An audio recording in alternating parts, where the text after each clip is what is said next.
Alors, Monsieur Attal, ce matin, nous reprochait de ne pas avoir parlé de bio. Donc, comme je réponds à la demande, je vais vous parler de bio tout de suite. Et pour être plus précis, de 7 hectares en bio qui sont exploités à côté d'Arles, à Fourques pour être exact, par Boussade et Véronique. C'est dans la Provence de ce matin, si vous voulez aller vérifier. Alors, en 2021, Boussade et Véronique, qui produisent apparemment de très bonnes tomates cerises, ont signé un contrat avec Carrefour.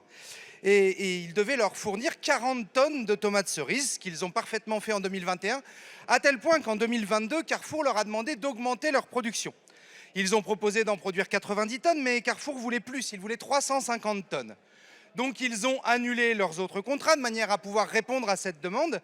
Mais il se trouve qu'en 2022, Carrefour n'en a pris que 23 de ces 350 tonnes.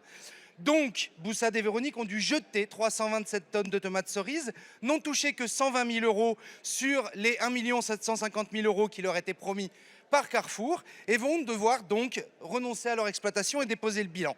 Voilà les pratiques qui permettent aux grands groupes de la grande distribution de faire des super bénéfices et de faire des super profits. L'avocat de Carrefour, qui a accepté quand même de répondre à la Provence, a plaidé la faute de plume.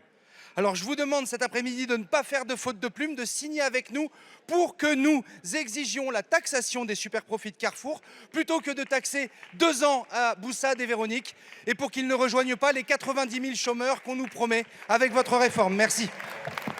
Je vous remercie.